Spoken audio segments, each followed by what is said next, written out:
just, we started our first practice today and just kind of opened it up for any questions, get right to it. Front row middle, Dave. Ryan, is trying to solidify your offensive line, so many things are important, but is that maybe one of the top priorities for you this spring, is solidifying that offensive front? Yeah, on offense, when you look at who we have coming back, guys have played, but we don't have a lot of guys who have a lot of, starting experience. So 4 guys in the front, we lost. But, Wyatt came through and played a little bit down the stretch for us, which was huge. Brandon Bowen's coming back off that injury. He has experience. So we do have some guys with experience, but solidifying it up front is going to be really important for us. Yeah, I wanted to ask you more about Brandon Bowen. He played really well a couple years ago before he got hurt. Right. If you can talk about him at right tackle, and also the difficulty of trying to put your line together with Jonah Jackson not being here yet. I'm sure he's going to be a big part of what you guys do this fall. Yeah, he's going to provide some depth for us, but Brandon suffered that injury. It was tough for him to come back. Had a couple surgeries and procedures done to make sure that he got right, and we wanted to make sure before we put him out there he was ready. We feel like he's ready now. He's had a good off season, so this is going to be really important for us. Not just him playing, but also his leadership, because he has been on the field. He has started games for us, so we're going to need him to step up in a big way this spring. And just one more quick one. Josh Myers at center. Do you feel very confident about him there, and just what do you want to say about Josh Myers? Yeah, Josh, we were ready to kind of, have him play some center down the stretch for us in the bowl game and move Mike Jordan to left guard. So we were ready to do that. He had worked all season kind of for that opportunity. Never quite presented itself down the stretch for us. So this is a huge spring for him to go win a job. But there's a lot of guys competing for spots in there. And so it starts today. We don't have pads on, so we're just installing today, but guys are moving around with a lot of energy. Far left, front row, Mitch. Ryan, obviously there's new people every spring practice, but there's so much new this time. How important is spring practice as far as, learning names, even getting to know everybody, getting to know what they're about? How important is that? Very important. Yeah, very important. Anytime you have your first practice on the field doing football, it's critical. Yeah, I mean, we had a great off season, and during the off season, I think a lot of guys stepped up as leaders. But now we're kind of going to a new phase here, which is spring practice, and during that, we have to find out who the guys are that we can count on, because we did lose a lot of guys. So guys are going to have to step up. I was excited to see the defense run around today. Had a lot of energy out there, and so. But first day of practice, no pads, mostly installing and just teaching guys the techniques and fundamentals. Second row left, Ari. Hey Ryan, first day out there with Justin Fields, impressions, how did he look? And what's your plan with quarterbacks moving forward? Is there going to be a battle, just the whole rundown? Yeah, it's going to be a battle. Day one, and the way that we kind of look at it is this is spring practice, but it's the first practice leading up to the first game of the season, and it's a progression along the way. The guys were out there, we were splitting up the reps, and guys during the spring, Mike's going to roll those guys in and out, so everyone's competing. I thought it was a good start, though. The guys are, learning this offense. Matt's been in it for a year, but hasn't really run it with the ones. He had an opportunity today to do that. I thought that was good. Justin is a quick learner. He's a sharp guy. He's done a nice job in the meetings, and so it was good to get out there and kind of feel what this group can handle. Who are they? What's their identity going to be? Day one, so it's hard to tell, but it's not going to be the same. 2 years ago with JT at quarterback and the guys that we had, that was a different feel. Last year was a different feel, so it's exciting to see what this is going to be like. And one other question. Over the years, it's kind of hard to ask urban defensive questions, so I'm just going to test the waters here with you. What do you have? What do you think of what's going on with Brendan White? Is he moving around with linebacker, safety? What's the plan there with him? It seemed like he was all over the place today. Yeah, overall, I thought in day one the defense was really swarming to the ball, running with energy. They're very serious about their business. That's the best thing I can say about those guys right now. Really serious. I think they have a little bit of a chip on their shoulder right now, which is great. And Brendan can do a bunch of things, and I think one of the things that we challenge our defense with is finding the guys on our defense what they can do best. And if it's come down and cover, if it's fit to run, if it's matched up on a tight end, if it's matched up on a running back, if it's playing whatever those skill sets of the guys we have. It's just like on offense. You assess what you have, and then you try to fit the best scheme into it. And so that's what they're in the process. And day one, Brendan's going to do some different things for us. But there's a lot of guys that we're going to test the waters and see what they can do. Front row right, Austin. Ryan, I'm not asking you to predict the future here, and I know you said day one. Yeah. But with the quarterbacks and how important that position is your preference to leave spring with a clear depth chart, or would you rather have a competition in August? Does it matter to you? No, I don't really have a preference, no. I mean, the more competition, the better for us, at all positions. Anytime you have competition, it's healthy.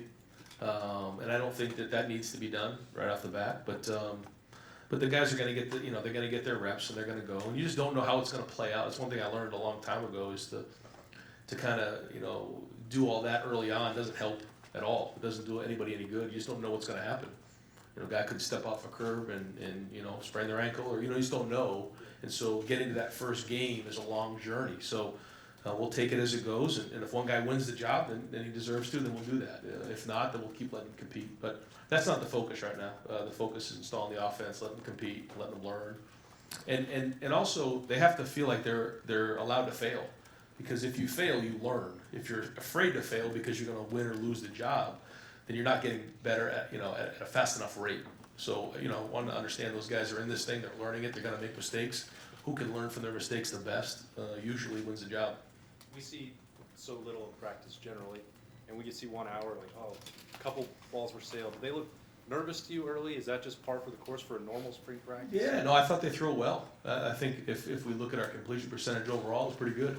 Yeah, there was still some balls that, go over everybody's head, but day one, spacing, timing, especially like the first few periods, sometimes you see a ball, sail, but that's all normal. Shoot, that's like that in the NFL. But as practice went on, I thought the timing was good. I thought the ball came out, well. Obviously, there's a ton of things to improve. We got a long way to go. But for day one, I was pretty encouraged. Second row right, Rob. Ryan, like you said, it's the first step to the drive in the first game. A lot of people out there are going to be wondering, how's this going to look different? How's this look different from what Urban did? Are you tweaking what he did? What imprint are you putting on this team, even as we have day one here? Yeah, like I said before, the infrastructure and the culture is what it is. That's like saying we're going to change, our inside zone scheme. It's been good and it's time tested, and I believe in it. So that's going to be our culture and our infrastructure moving forward. But along the way, there's different changes here and there, and over time, those little changes add up. But for me to come in and just start making, crazy changes just to say it's mine, I'm not going to do that. The kids in the program came here for a reason. They love this culture, they love the program, they love the people around the program, and so we just keep assessing it. And every team takes on different personalities. So as things go and the journey to this, this 2019 season happens, we make adjustments from there, and then. My thought is that maybe in a couple of years there's quite a few changes, but the infrastructure and what's here is not going to change. Do you have any specifics that you can give to the fan out there? So what might be different that you're going to do a little differently? Well, I mean, for one, our defense is going to look different. We obviously made a change there, and it's just assess the situation. Not an easy decision, but that was a major deal, and so we had a bunch of new guys into the program. So I think that's major.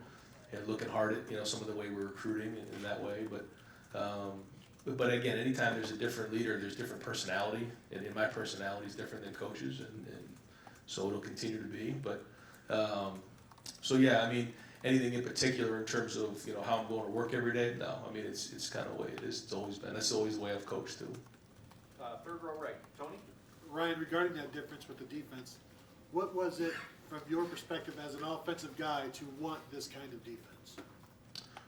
Well, I look at our speed, I look at our guys on defense, I look at our linebackers, and I just see a bunch of guys who can really run the ball. I think they're really athletic, they're really strong, they're really powerful. And I think, when you force a team to kind of work the ball down the field, you forced guys to really, sometimes check the ball down and take the underneath stuff, and we have really good linebackers and guys who can rally to the ball and really make it hard for teams to score. I think that's important. But then also having the ability to challenge. We have some really good cover guys and always have here. So mixing those two things up I think are important, but then also making it simple so guys can play fast and the front four can go get the quarterback. So I think when you mix all that up, that's kind of what we want. That's the mentality we want, and that's the philosophy. Front row right, Bill. What was it like for you today? First time as a head coach for your team now officially. What was it like just emotionally for you? It kind of fell right back into the way it was early in the season, in the preseason and then the first couple games. And, Quinn was on the mic and Mick was running the strength and conditioning, and that was just kind of the way it was. And so got into a rhythm there those 2 months. So we kind of jumped right back into that. The way we do our off-season program too is very similar to practice. So the way we start practice and the way the guys stretch and things like that. So it was pretty natural. And then I do have to force myself to make sure I'm walking down to the defensive side every now and again to make sure I'm keeping an eye on all that, because my natural reaction is just to go down to the quarterbacks and get those guys going. But no, overall it was good. And was there one thing that stuck out to you today, just as you observed overall your team? Yeah, I thought the energy was excellent. Yeah, and again, I said it to Mick over and over again. I think we have some serious, mature guys in our team. I just see it. They have a purpose when they're on the field. Sometimes you get with teams and they're just kind of out there. They don't quite understand, why they're out there and the purpose that they have each day. I don't feel that with this group. I think we have a good group. I think we're still establishing leadership, but overall, good energy and a good start. Third row left, Dan? Ryan, you just talked about how you have to force yourself to go work with the defense. How do you view this in terms of overseeing a quarterback competition and having been a quarterback coach? How do you kind of view it in terms of between being involved in it yourself and delegating to Mike Gerson? Yeah, I think it's a feel. It's like anything else. When you start something new, you do with, you trust your gut on it. You figure out every day where you think you need to be and how things are going and where you spend your time. And I was in the special teams meeting and have been, and I will continue to be in special teams moving forward. But those guys are doing a really good job. And then jumping in sometimes with the quarterbacks, sitting in on every offensive meeting. But then going in there and sticking my head in there. But that's one of the things that the reasons why when you hire keep Larry Johnson and Greg Madison and Jeff Affley and those guys, you trust them to do their job. And but I think special teams allows me a chance to be around the guys on defense. And then being down there and spending time with them, even when we're not on the field, is important. Have you decided yet whether you're going to continue to call offensive plays this season, or are you going to delegate to Mike and Kevin in that regard? Yeah, we've talked about it. I think I'm going to allow some of the guys to call plays in the spring. My inclination is that I am going to call plays though next year. That's my preference on this for the first year, and then kind of go from there. But I'll probably let the guys do it this spring. Kind of see how that goes and assess that. But my plan is to call next fall. Far right over here, Clay. What day did the training wheels kind of come off for you? What day did you feel like Urban is now gone? It's not really gone, but that this is my gig now and it's on me. Yeah, people have asked me that question, but this is such a unique situation where, again, everything happened in the preseason, and then the announcement was made. We had all the bowl practice, and then it happened in January. So it was a gradual thing. So it wasn't one of those things where it caught me off guard, like you're saying. It just kind of naturally happened, and I just kind of, felt more and more comfortable in the role every day. And there's a lot of things that I have done for the first time, over the last couple of months. But again, like anything else, once you do it, you feel more and more comfortable. Did you find yourself checking out any of the early enrollees? I mean, Zach Harrison, just anybody who popped today? Yeah, I think, again, it's hard to assess without pads, but, Zach has had a really good offseason, has stepped in and done a really good job so far. They all have, but, you notice Garrett Wilson, he really, you catch his eye because he's so smooth in catching the ball. But all the guys have done. Marcus Crowley, I think, has a real chance. Running back, you kind of feel for the game, and with no pads on, it's really difficult.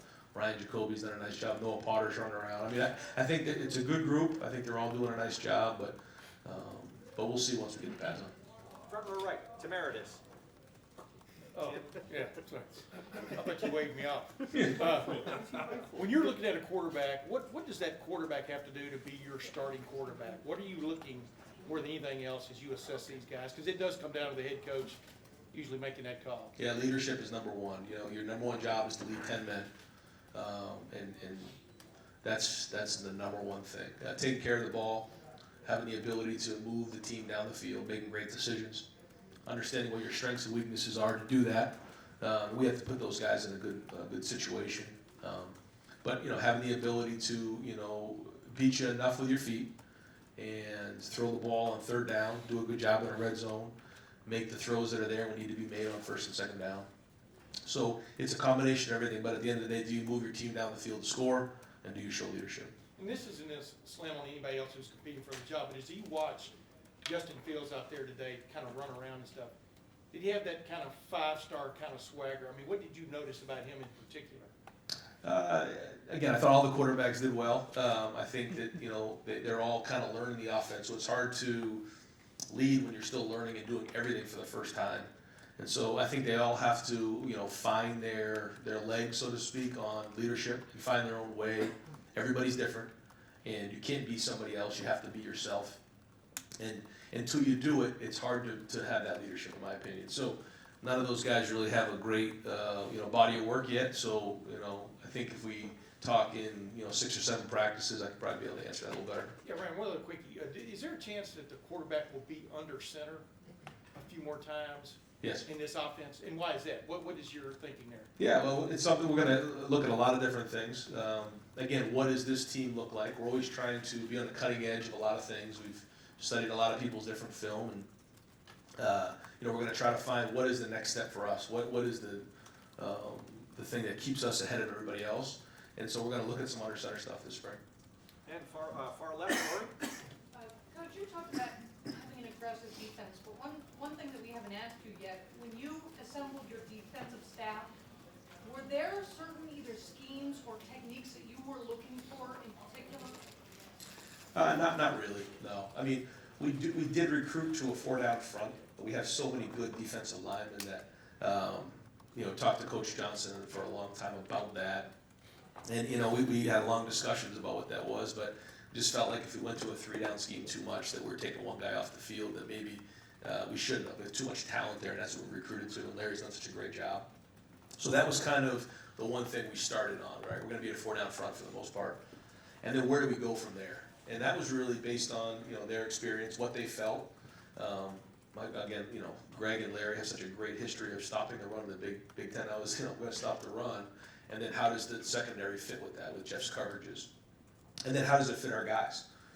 So I think if you put too many things, you know, in their minds or too many restrictions on them, then it isn't maybe what they think is best. So they're in the process of doing that. Just like, and it's the same thing that, you know, I felt like a couple of years ago, just assessing what we had and now how do we either change some things here or there or then enhance it. And then do you observe the same 2000 snap or whatever it was rule that Urban did, where you had a guy who played quite a bit in the fall that you were going to really rest him up this spring? Yeah. I mean, those guys have to show leadership and do a good job in practice, but it's our job to pull them back. But yeah, we're very, very smart about that and understanding that, you know, you're not going to win any games in the spring. And so, we spend so much time and so much effort and so much money and investment in recruiting these guys. We got to get them healthy, got to get them in the fall. And last couple of questions, front row left, Steven. With J.K. Dobbins, is there any expectation as far as the type of load he'll carry this season in comparison to last year? Yeah, we talked about it. I had a nice conversation with J.K. the other day, and he you know, he's the back now, you know, and so I think he'll tell you maybe a little bit last year he was looking for home runs because you know, he was kind of split reps with Mike or whatever, and so he's going to have to make those 5-yard, 6-yard hard runs where he's going to finish them for 7 or 8, and maybe not try to hit that home run. So I think that's important. So his carry's going to be up, and he's going to be the lead dog, and then, you know, we got to find some depth there. And there's a lot of guys behind him that haven't done anything, so they got to prove themselves and win some backup positions, and then hopefully the more we can provide, you know, we can get those guys going this spring, we can create more depth and take some off his plate. But the plan going in right now is he's going to be the back. So is his plan more just like being in physical shape to be able to carry that type of load, or are you still kind of using him the same way, or is it more of a rest situation for him to get him ready for This spring? Yeah.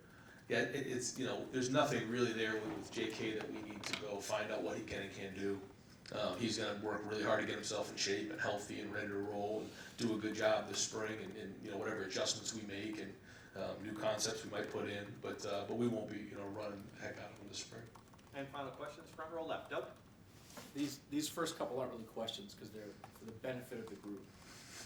Injuries, can you just like run us through? There's guys on the side, there's a couple guys in orange jerseys or whatever. Can you update some of the guys? Yeah, so Jordan Fuller won't be practicing, you know, without getting too detailed with all that. You know, it's a lower extremity issue there that he won't be practicing. Thayer Mumford, same thing. You know, he's got a little bit of a back issue that he's going through, so he won't be practicing this spring. And then, you know, a couple other guys just nagging injuries. Mario McCall, Teron Vincent wasn't out there today. Jerron Cage. So some of those guys are just, they're kind of limited, but we expect to get those guys back when we come back from spring break. And then, scholarship update, adding Jonah Jackson, is Kevin Woodkey on scholarship? He is for this spring. So I think that's 2 over. Then, is there any other updates on anything happening with other guys to get you back to 85? Not right now, no. Okay. And then, Barron Browning looked like the linebackers were divided in their groups, sort of inside backers and outside backers, at least in some of the drills. It seemed like Barron Browning was with the inside backers, was playing inside backer when they were doing some stuff. He had sort of expressed interest at the end of last year of going back outside. He's a huge recruit, had some injuries last year, not the year he wanted. Where is he, and what are you looking for him this spring to do? Yeah, I mean, like you said, what are you looking for him to do? Step up, obviously, and have a great spring and become a starter. But, I think to your point, those guys are trying to figure out in this scheme where he best fits. And so that's the focus right now. He's an inside backer, like you said. But, where does he fit moving forward, based on his skill set? He's very, very talented. Now, hopefully, we can get this to click this spring and he can go win a job. And the last thing, just on the linebackers, the expectation in this scheme, what this is gonna be, how often, are you gonna basically have 2 linebackers plus that hybrid guy as the 3 main linebackers? How much will you go nickel? Can you just sort of explain what's changing there specifically? Yeah, right now, we don't know. We have the ability to do what you just said, which is have a hybrid guy. He could be a linebacker, he could be a secondary guy, but like you said, could be a safety kind of type. But based on how we think that best fits our guys, that's yet to be seen.